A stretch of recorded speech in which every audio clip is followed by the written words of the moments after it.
Nakakalimutan ni Presidente Trump dito sa relasyon sa trade ng China at ng Estados Unidos. Sa loob ng China po, ang benta ng mga American corporations. Ano itong mga American companies na to? Starbucks, General Motors, hindi alam ng marami na mas maraming binebentang sasakyan ng General Motors sa loob ng China kaysa sa Estados Unidos. Correct. Oo. Si Kaado galing sa Amerika po yan ng 20 taon kaya alam niya, no? Hindi lang yun. I worked for Toyota for 12 years. That's right. Oo. So alam niya ang car industry. Ang Starbucks nabanggit ko, McDonald's, and of course Apple. Apple, 30% ng merkado ng Apple ay yung Chinese market, At ito po ang importanteng statistics, nakakalimutan ni Trump, na ang benta po nitong mga American companies sa loob ng China ay $380 billion ang estimated for 2018. Kasi noong 2016 ang benta ng Estados Unidos ng mga kumpanya nito sa loob ng China ay 323 billion. Anong deficit ng Estados Unidos sa China?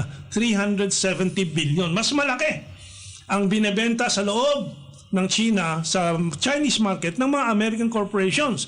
Kaya baliwala yung trade deficit kung tutuusin.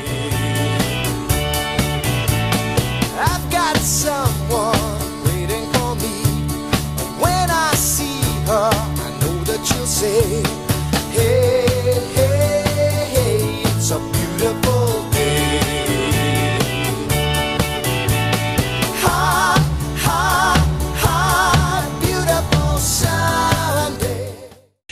Isang bagay na dapat mapatid po ng ating mga mamayan ay yung kalahati ng mga pangyayari sa bayan natin ay dahil doon sa ating external relations.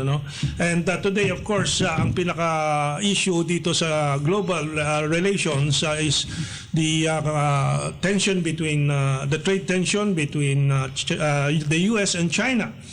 The most current, of course, is the issue about the Huawei ban sa Estados Unidos. However, maraming tanong, ano bang mangyayari sa Huawei? Sino bang mananalo dito sa huling mga paligsahan ng China at ng Estados Unidos? Well, meron pong isang column, 3-part column si Ginoong Rod Kapunan. Next week po, magiging panauhin natin siya para mapag-usapan ito. And in the coming week, we were sent an article, we will not mention yet kung sino kasi hindi pa lumalabas, na inulat niya na ang nakakalimutan ni Presidente Trump dito sa relasyon sa trade ng China at ng Estados Unidos. Sa loob ng China po, ang benta ng mga American corporations. Ano itong mga American companies na to? Starbucks, General Motors, hindi alam ng marami na mas maraming binebentang sasakyan ng General Motors sa loob ng China kaysa sa Estados Unidos. Correct. Oo. Si Kaado galing sa Amerika po yan ng 20 taon kaya alam niya, Hindi lang yun. I worked for Toyota for 12 years. That's right. Oo. So alam niya ang car industry. Ang Starbucks nabanggit ko, McDonald's, and of course Apple. Apple, 30% ng merkado ng Apple ay yung Chinese market, At ito po ang importanteng statistics, nakakalimutan ni Trump, na ang benta po nitong mga American companies sa loob ng China ay $380 billion ang estimated for 2018. Kasi noong 2016 ang benta ng Estados Unidos ng mga kumpanya nito sa loob ng China ay 323 billion. Anong deficit ng Estados Unidos sa China? 370 billion. Mas malaki ang binebenta sa loob ng China sa Chinese market ng mga American corporations. Kaya baliwala yung trade deficit kung tutuusin. And ito po ang mga options ng China na hindi pa lumalabas at hindi na papag-usapan. Actually, ang buong mundo ay sinasakripisyo dito sa trade war kuno ni Trump na ang paniwala ng ibang mga Amerikano ito ay para doon sa kanyang 2020 election campaign. In fact, ito po ay galing sa Business Times. Singapore urges US to accept China's rise and spare other nations. Yung pagbangon ng China ay isang bagay na natural kasi nga ang merkado niya ay 4 na beses ang laki kumpara sa Estados Unidos. Internal market. Oo, internal market niya. In fact, ang China po ay nag-shift na mula sa export-oriented economy to internal consumer economy. Kasi ang laki nga ng merkado. At sabi ko nga, ako lang sasabi nito, kaya paulit-ulit ko binabanggit, everything being equal, technological prowess being equal, ang lamang ay yung mas malaking merkado. Natural lang po yan. So we are really interested in developing normal relations of Filipinos and China. Kaya po bago tayo bumalik todo doon sa issue ng eleksyon po natin at ng COMELEC, yung Q server, yung Meet Me Room and so on. Let me tell you about Filipinos in China. Mula po sa pinahihintulutang pirating natin mula sa China Radio International, itong linggo-linggong inuulat natin, mga Pinoy sa China. At itong linggo po ay aking isasalaysay itong istorya ni Leng. Si Leng, Leleng siguro, Leng Chao. Siya ay married to a Chinese. When searching for food and cake, that's typically the Philippines, from the Philippines, sabi ni Michelle Adige Ramos. Michelle Adige Ramos is a Filipina who has been working for many years in China Radio International, the official radio network and global network of China. Si Michelle, you'll see the picture, you will see this, si Michelle with Leng Zhao, si Leng po ay napangasawa niya isang Chino dito sa Pilipinas, tapos umuwi sila. She has been in China I think 7 years. 7 taon na po siya sa China, nagsimula nung 2012, and yung kanyang anak ay nag-aaral sa China with the Chinese husband, and they live with of course they associate with their Chinese families there.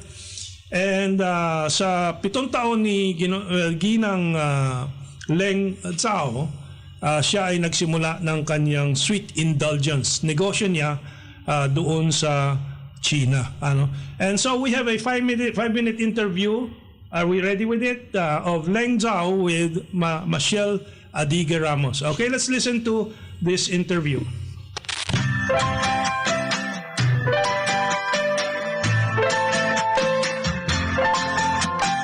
Joining us on the program today is Miss Lorena Zhao, o mas kilala po siya sa community bilang Leng, ang may-ari po ng Sweet Indulgence, isa pong online baked goods shop. Right, Leng? Welcome to Mga Pinoy sa China. Magandang umaga po. Okay. Thank you for joining us today and giving us your time. So, simulan natin yung kwentuhan natin, Leng, by telling us why you came to Beijing.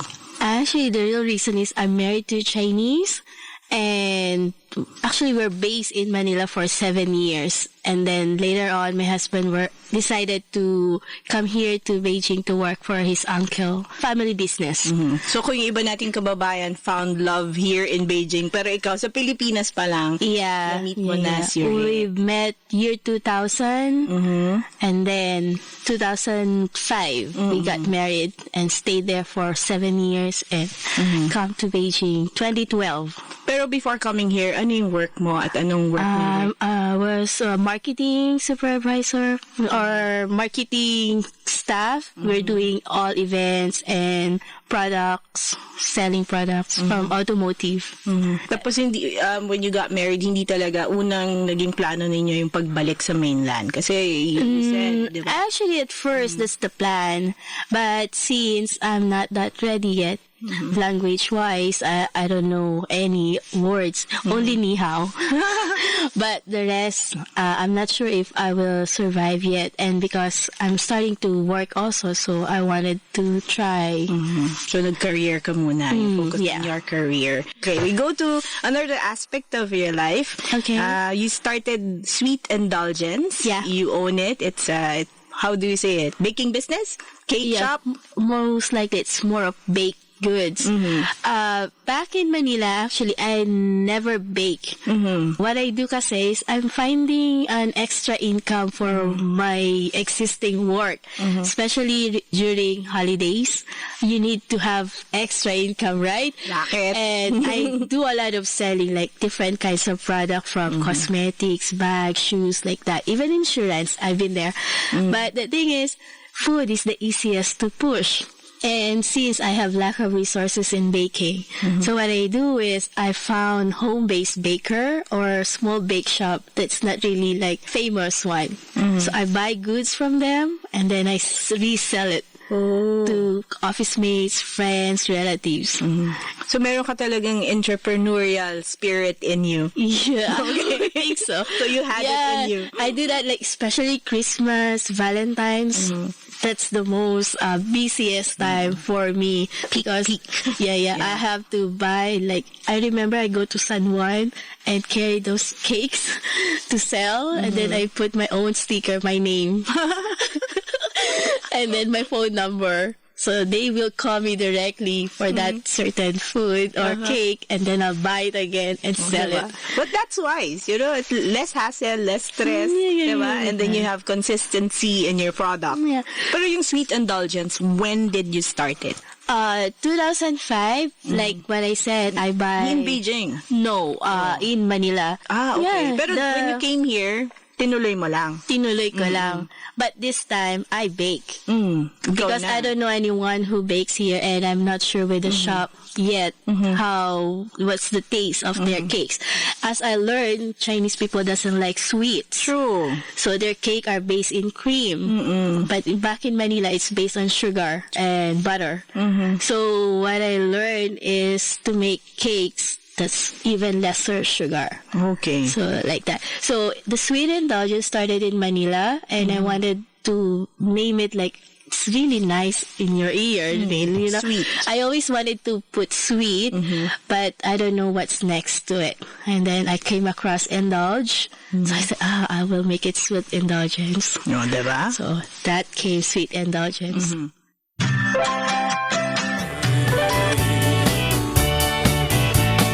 I've got someone